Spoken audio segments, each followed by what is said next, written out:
వచ్చిన ప్రతి ఒక్కరికి నా హృదయపూర్వక నమస్కారం. ఇక్కడికి వచ్చి నాకు చాలా సంతోషంగా ఉంది. ఎందుకంటే మీరు బెంగళూరులో కానీ ఎక్కడున్నా మన తెలుగు ప్రజలు మన సంస్కృతి మన సాంప్రదాయం అనేది మీరు మర్చిపోకుండా ఇట్లా మీరు పండుగ జరుపుకోవటం ఇది చాలా గొప్ప విషయం. ఎప్పుడు మన పెద్దలు పెట్టిన లేకపోతే వాళ్ళు చెప్పిన మాటలు మనం తప్పకుండా పాటించాలి. ఆ సాంప్రదాయానికి వెనకాల తప్పకుండా ఏదో ఒక విషయం అనేది ఉంటుంది. అందుకే ఈ సాంప్రదాయాలు అనేది మనం ఎప్పుడు గుర్తుంచుకుని మనం ముందుకు తీసుకెళ్ళాలి. ఎస్పెషలీ ఇప్పుడుండే ఈ జనరేషన్ నేను కోరేది ఏంటంటే మన తెలుగు సాంప్రదాయాలు మనం మర్చిపోకూడదు. దానికి ఒక కారణం అనేది ఉంటుంది. అది మనందరం మీరు ఫ్యూచర్ జనరేషన్ మన సాంప్రదాయాలన్నీ మీరు ముందుకి తీసుకెళ్ళాలి. అదే నేను కోరుతున్నాను. ఒక పనిగా పెట్టుకోకూడదు. ఇది ఒక సంతోషంతో మనం పని చేయాలి. ఆ పండగలప్పుడు అందరం కలిసి పండగ చేసుకుంటాం. అక్కడే వస్తుంది మన సంతోషం సుఖం. మనం అన్ని మర్చిపోతాం. ఈ కాలం మనందరం అంటున్నాం stress stress stress. That is stress buster. అట్లానే మీరు ఎట్లా ఈ 10 సంవత్సరాల నుంచి మన సంక్రాంతి వేడుకలు మీరు ఎట్లా చేసుకుంటున్నారో నేను మా అత్తగారి ఊరు నానవారి పల్లిలో 25 సంవత్సరాల నుంచి అది ముందుకు తీసుకెళ్తున్నాను. ఎవరికి ఎంతలో మీరున్న పేద కుటుంబం మిడిల్ క్లాస్ హై క్లాస్ ఇవన్నీ రావు.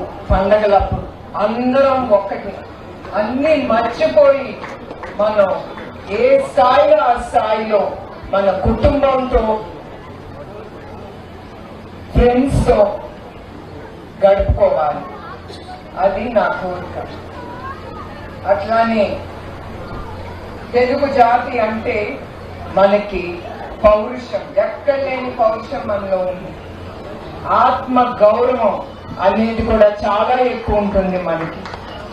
ఎందుకంటే 2023న జరిగిన ఒక ఘటనలో మళ్ళీ పౌరుషంతో మీరందరూ పైకి లేచి ఉద్యమించి మీరు మీకోసం పోరాడారు. మీ రాష్ట్ర కోసం మీరందరూ పోరాడారు. ఇది మళ్ళీ మనం జీవితంలో ఇవన్నీ చూడగలుగుతామో లేదు. నిత్యం ప్రజల కోసం శ్రమించే జీవి ప్రజల నాయకుడు చంద్రబాబు నాయుడు గారు. ఆయన అరెస్ట్ అయిన సమయంలో దేశ విదేశాల్లో యావత్ ప్రపంచంలో మన భారతదేశంలో ఎక్కడ తెలుగు వాడున్నా కూడా అతను లేచి బయటికి వచ్చి పోరాడారంటే వాళ్ళకి చంద్రబాబు నాయుడు గారి మీద ఉన్న నమ్మకం. అదే కాదు, ఆయన ఒక చిన్న విత్తనం వేశారు. అదే ఒక మహావృక్షం లాగా పెరిగి 10 మందికి లక్షలాది మందికి జీవితాల్లో వెలిగించింది. అది ఆ ఐటీ రంగం. ఒకప్పుడు అందరూ ప్రపంచం కూడా అంత ముందుకెళ్ళలేదు. ముందర మన భారతదేశంలో ఐటీ రంగం గురించి ఎవరు మాట్లాడలేదు. అది ఒక్క చంద్రబాబు నాయుడు గారు ఆలోచించి విజన్ 2020లో పెట్టి అది ముందుకు తీసుకెళ్లారు. ఇప్పుడు మీరందరూ సుఖ సంతోషాలతో ఉన్నారు. అదే ఆయన కోరింది. అదే ఆయన రాష్ట్రాన్ని అభివృద్ధి కోసం ఆయన తీసుకొచ్చింది, కోరింది కూడా. అట్లానే నేను ఇప్పుడు లోపలికి వస్తా ఉంటే నా నిజం గెలవాలి అనే ఆ మీటింగ్ గుర్తుకొచ్చింది.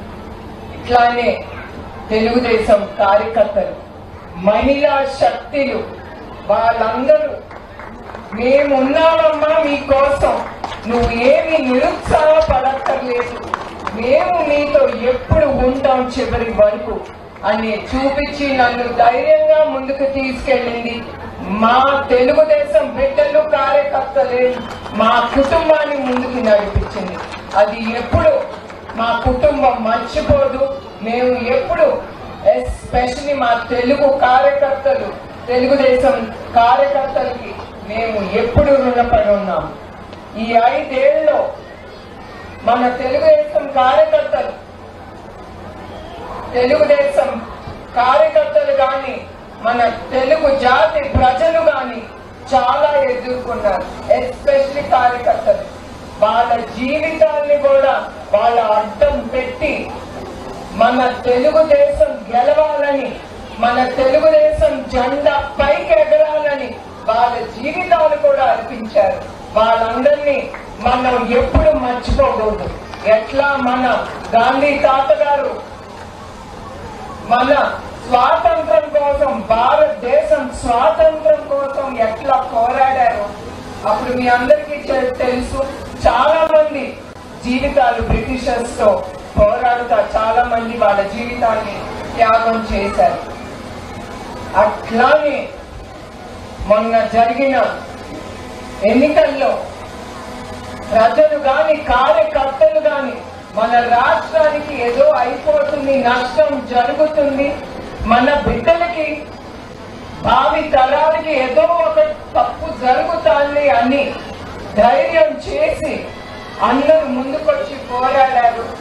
అది ప్రత్యేకంగా ఇక్కడికి వచ్చిన మహిళలతోటి, పిల్లలతోటి మనస్ఫూర్తిగా మాట్లాడే ఉద్దేశంతో